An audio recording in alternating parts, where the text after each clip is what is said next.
자, 1번부터 설명 한번 해보도록 하겠습니다. 기억에서 미음에 대한 설명으로 적절하지 않은 것을 고르라고 돼 있죠. 자, 기억에 보시면 창, 그리고 밤비에서 밤, 이게 보이죠.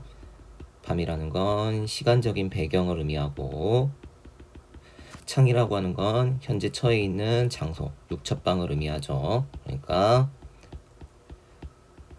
공간적인 배경이다 라고 말할 수 있으니까 둘 다 합쳐서 시공간적 배경으로 현실을 인식하게 하는 부분이죠. 그러니까 이거는 맞고, 두 번째, 천성적으로 유약한 시인의 정체성이라고 돼 있죠. 천명은 운명입니다.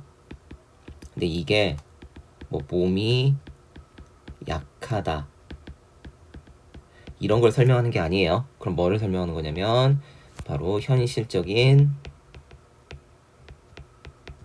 도움 또는 힘이 없는 시를 쓰는 운명이다. 이런 걸 설명하는 부분이죠. 그러니까 유약하다라는 거 이런 걸 설명하는 건 아니죠.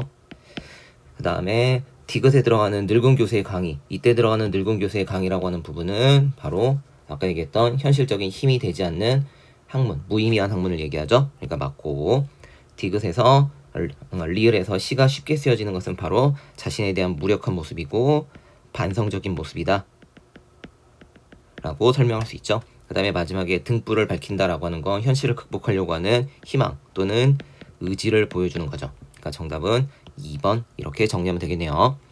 자, 2번 적절하지 않은 것을 찾으라고 돼 있죠. 여기 나오는 이 시라고 하는 건 쉽게 쓰여진 시고, 그 다음에 복이라고 하는 건 위에 나오는 유한진의 키가 되겠죠. 그러면 1번 이 시의 화자는 공부를 하기 위해 타국에 있다. 맞는 내용이죠. 어디요? 육첩방. 이걸 통해서 확인할 수 있으니까요. 그 다음에 이 시의 화자는 스스로를 암울한 현실에서 무기력하게 살아가고 있다고 생각하고 있죠. 그래서 스스로 부끄럽다라고 얘기합니다. 그 다음에 보기는 당연히 뭐예요? 부끄러움을 느끼죠. 부끄럽다, 부끄럽다. 맞죠? 그렇기 때문에 이 시와 보기는 모두 다 고백과 성찰이 들어가죠. 왜냐? 부끄러움이 나타나니까. 그리고 이 시에서 보기와 화자 모두 현실을 극복하는 의지를 드러낸다고 돼 있죠. 의지는 여기 하나 있습니다. 여기 등불을 밝히는 부분. 즉 위시에는 없고 윤동주 시에만 나타나죠. 그래서 정답은 5번이 되겠습니다. 3번 함축적 의미를 파악한 걸로 적절하지 않은 거죠. 자, 밤비라고 하는 건 현실인식의 도구라고 여러 번 설명했죠. 현실인식의 도구. 내면의 소리예요. 육첩방이라고 하는 것은 바로 공간적인 배경이죠. 화자가 현재 처해 있는 이방인으로서의 공간적인 배경. 그러니까 틀렸죠. 땀내는 부모님께서 고생해서 학비를 대주신다는 얘기고, 등불은 현실 극복의 의지고, 어둠이라고 하는 건 일제치의 암울한 현실을 얘기하죠. 정답은 2번이 되겠네요. 4번 이 시의 각 연에 대한 설명으로 적절하지 않은 거죠. 자, 1년에서는 당연히 현실을 인식한다고 했죠. 여러 번 설명했어요. 그 다음에 2연에 들어가는 게 바로 슬픈 천명이죠. 아까 설명했던 부분이에요. 힘을 발휘하지 못한다, 도움이 되지 못한다 설명했죠. 자, 4연에서 사연 1, 2, 3, 4 이게 사연이에요. 이게 사연. 자, 사연에서는 시대적 문제에 적극적인 대응을 하기 위해 학업에 정진하는 화자의 모습이 드러나 있다라고 돼 있죠. 아니요, 무기력하게 살아가는 모습이 등장하죠. 5연에서는 동물들이 사라지는 현실, 바로 우리 민족이 처한 현실, 민족이 어떠한 억압받는 현실이다 라고 설명했죠. 그리고 6년 나는 무얼 바라면서 홀로 침전하는 것일까 라고 했을 때 그게 바로 무력감, 회의감, 그런 걸 통해서 반성하고 성찰하는 거죠. 그러니까 정답은 3번이 되겠네요. 자, 그 다음에 5번 들어갑니다. 이 시대는 설명으로 가장 적절한 거죠. 암울한 시대를 살아가고 있는 자신에 대해서 부정적인 인식이 드러나 있습니다. 항상 얘기하지만 윤동주 씨는 부끄러움이라고 설명했죠. 꼭 기억하시고. 자, 남성적이다? 아니요. 적극적? 그럴 리가 없죠. 평화롭고 안정된 상태에 도달할 리도 없고요. 과거를 그리워하는 것도 없고, 끝까지 체념이 아니라 마지막에는 의지가 나타나죠. 그러니까 정답은 1번. 자, 6번 들어갑니다. 적절하지 않은 것을 찾으라고 돼 있죠. 어둠이라고 하는 것은 당연히 일제치하의 현실을 얘기한다 라고 설명하면 되겠죠. 육첩방은 남의 나라라는 것은 바로 식민지 지배를 받고 있는 조선인으로서 느끼는 이방인으로서의 쓸쓸함, 이런 걸 설명한다고 설명했죠. 3번 부끄러움이라고 하는 건 당연히 왜 생긴다고 했어요?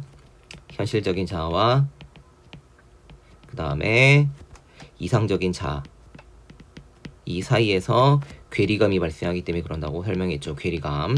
그러니까 당연히 여기에서도 자아가 분열돼 있다. 맞는 얘기죠. 당연히 악수를 하게 되면 두 자아는 하나로 합쳐지겠죠. 합일. 맞네요.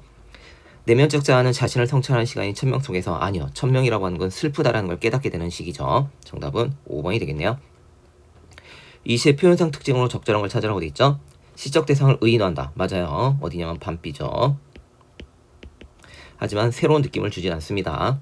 명령형 진술을 일단 명령형 아니죠. 끝에가 어라로 끝나야 되는데 어라로 끝나는 게 없죠.